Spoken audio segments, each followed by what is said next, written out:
2 महीने पहले ही सुजाता की शादी हुई थी। उसका ससुराल पास के ही गांव में था। घर में सिर्फ वो और उसके पति रहते थे। मैं अकेले दिन भर काम करती हूँ और ये आराम से आके खाना खाने बैठ जाते हैं। कपड़े धोने नदी पे जाओ, पानी भरो, चूल्हा चक्का, बस इसी में मेरी जिंदगी बीतने वाली है। मेरा सारा सिलाई कढ़ाई का हुनर मिट्टी में मिलने वाला है। तभी परेश उठ जाता है। खेतों में काम करके उसका बदन दर्द कर रहा है। हाँ, सुजाता, अदरक डाल के गर्मा गर्म चाय बना देना जरा। हाँ हाँ, क्यों नहीं। भगवान ने मुझे 4 हाथ जो दिए हैं। क्या हुआ, तुम ऐसे क्यों बात कर रही हो? जैसे कि तुमको जानते ही नहीं। सुजाता का मूड आज बहुत ही उखड़ा हुआ था। उसे ऐसा लग रहा था कि उसके पति उसकी कोई चिंता नहीं करते। उसने उसे घर की नौकरानी बना के रखा है। सुजाता उदास होकर नदी के किनारे बैठी है। तभी उसकी सहेली दुर्गा वहाँ आती है। ऐसे क्यों बैठी हो सुजाता, सब ठीक तो है? कुछ नहीं, बस ऐसे ही ऊब चुकी हूँ मैं इस जिंदगी से। शादी को सिर्फ 2 महीने हुए हैं और तुम ऐसे बोल रही हो? और नहीं तो क्या। सुबह जल्दी उठो, दिन भर घर के काम करो, बाजार जाओ, पानी भरो, बस यही जिंदगी रह गई है। और पतिदेव की कोई मदद नहीं, जैसे कि गृहस्थी सिर्फ हमारी है। लेकिन क्या करें, अब सहना ही पड़ेगा। नहीं। क्या मतलब? हमें इस उबाऊ जिंदगी से छुटकारा मिल सकता है? हाँ, क्यों नहीं। इसलिए तो मैंने मेरे पति का घर छोड़ दिया। अब सुकून से यहाँ मायके में जी रही हूँ। खेत से थक कर सुजाता का पति परेश घर लौटता है, लेकिन सुजाता गुस्से में घर छोड़कर मायके चली जाती है। लगता है रूठ के मायके चली गई है।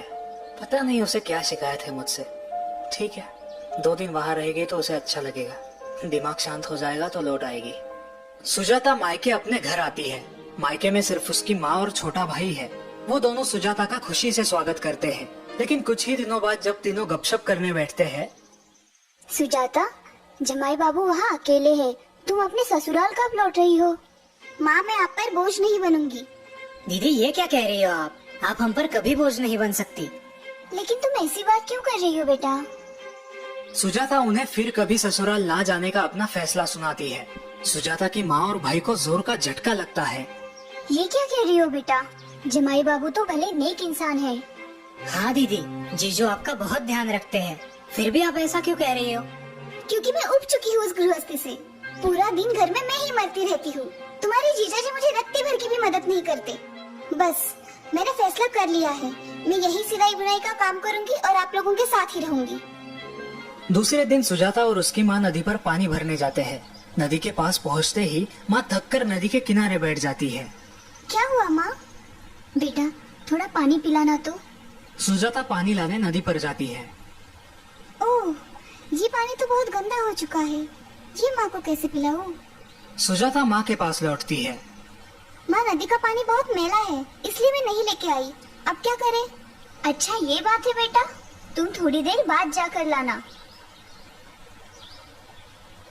थोड़ी देर बाद सुजाता फिर से नदी के तट पर माँ के लिए पीने का पानी लेने जाती है।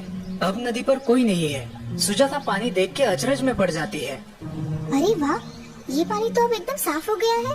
अब ये पानी माँ के लिए ठीक है।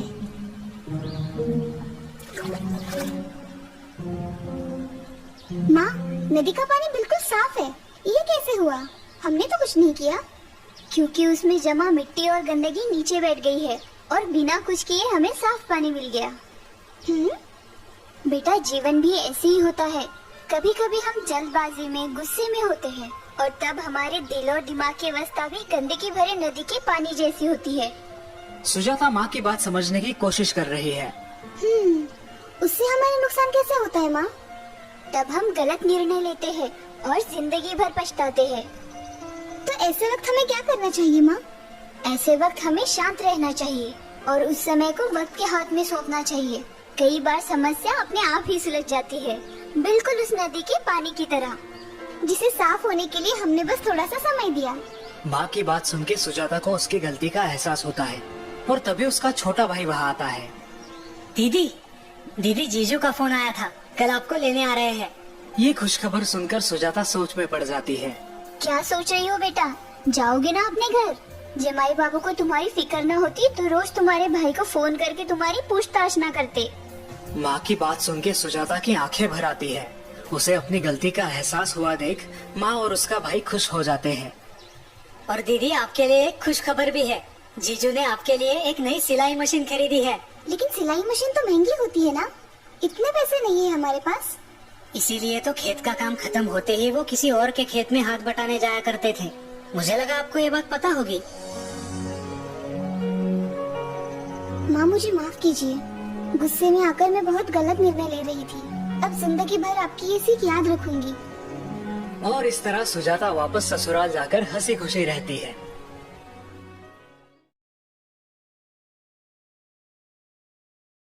गिरधरी लाल, जो एक माध्यमिक स्कूल के प्रिंसिपल थे, अब रिटायर हो चुके थे। उनके इकलौते बेटे तुषार की कुछ ही महीनों पहले शादी हुई थी और वो एक अच्छी जॉब भी कर रहा था। पिताजी, आपको बाजार से कुछ मंगवाना है तो बताइए, मैं शाम को ऑफिस से आते वक्त ले आऊंगा। नहीं बेटा, दवाइयाँ कल बहू ने ला दी है। बाकी एक दो नए पौधे गार्डन में लगाने थे, वो मैं खुद नर्सरी से ले आऊंगा। जी पिताजी। गिरधरी लाल की रिटायर्ड लाइफ अच्छी गुजर रही थी। किताबें पढ़ना, बागवानी करना, शाम को सैर सपाटे के लिए पहाड़ी पर जाना, दोस्तों से मिलना, पूरा दिन हंसते खेलते गुजर जाता। और अब उनकी खुशी और बढ़ने वाली थी। एक दिन तुषार और उसकी पत्नी उनके पास आए। पिताजी, हमें आशीर्वाद दीजिए। आशीर्वाद? किस बात के लिए बेटा? पिताजी, आप दादा बनने वाले हैं। ये खुशी की बात सुन के गिरधरी लाल फूले नहीं समाये। वाह, क्या बढ़िया खबर सुनाई है तुमने। आज तुम्हारी माँ जिंदा होती तो खुशी से पागल हो जाती। महीने बीत जाते हैं। गिरधरी लाल बड़े उत्साह से अपने आने वाले पोते का इंतजार कर रहे थे। अब तुषार की पत्नी का 7वां महीना चल रहा था। ये लो बहू, तुम्हारे लिए। ओह, बहुत सुंदर है। धन्यवाद पिताजी। बहू, खाना ठीक से खा रही हो ना? जी पिताजी, आपकी सारी सलाह बहुत काम आ रही है। लेकिन आज तुषार की माँ जिंदा होती तो तुम्हें सिर पे बिठाती। तभी तुषार बाजार से सामान लेके घर आता है। सीमा, आज तुम सिर्फ आराम करो, मैं खाना बनाऊंगा। बिल्कुल ठीक तुषार, आज खाना हम दोनों मिलके बनाएंगे। बहू को आज छुट्टी। आप दोनों मुझे आलसी बना दोगे, फिर ये आने वाला छोटा मेहमान भी आलसी बनेगा। बाद में मुझे मत खरी खोटी सुनाना। तुषार और गिरधरी लाल पालक की सब्जी साफ करने बैठते हैं और सीमा आराम से सोफे पे बैठी है। अच्छा, मुझे अब ये बताओ, तुम अपने संतान की परवरिश कैसे करोगे? ये भी कोई पूछने की बात है पिताजी। बेशक हम उसे बड़े प्यार दुलार के साथ बड़ा करेंगे। हाँ, उसे जो चाहिए वो सब उसे देंगे। उसकी सारी इच्छाएं पूरी करेंगे। उसे किसी भी प्रकार की कठिनाइयों का सामना नहीं करने देंगे। बिल्कुल, उसे हर मुसीबत से दूर रखेंगे।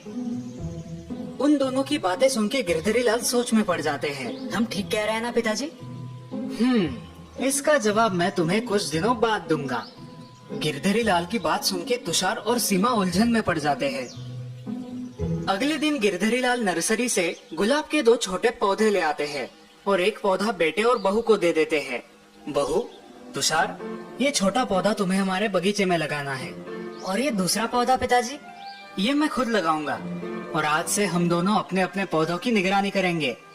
अब गिरधरी लाल अपने पौधे को बगीचे में लगा देते हैं और उसके पास ही तुषार और सीमा उनके पौधे को। दोनों अपने अपने पौधे की अच्छे से देखभाल कर रहे हैं, लेकिन तुषार और सीमा थोड़ी ज्यादा।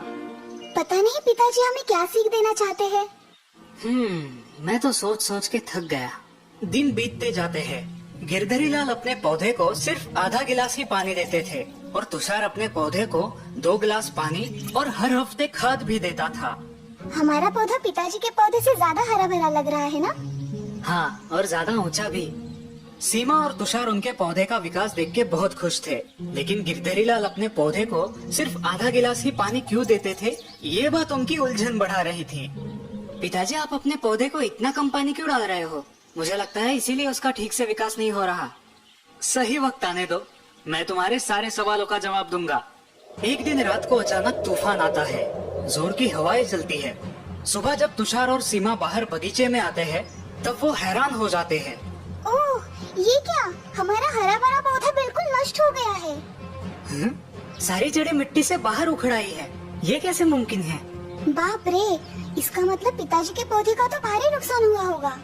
तभी उनका ध्यान गिरधरी लाल के पौधे की ओर जाता है और वो चकित हो जाते हैं। इतने में गिरधरी लाल वहाँ पर आते हैं। पिताजी, ये तो अनहोनी हो गई। क्या हुआ बेटा? पिताजी, हमारा पौधा कल रात के तूफान में पूरा नष्ट हो गया है। अच्छा, ये तो बहुत बुरा हुआ।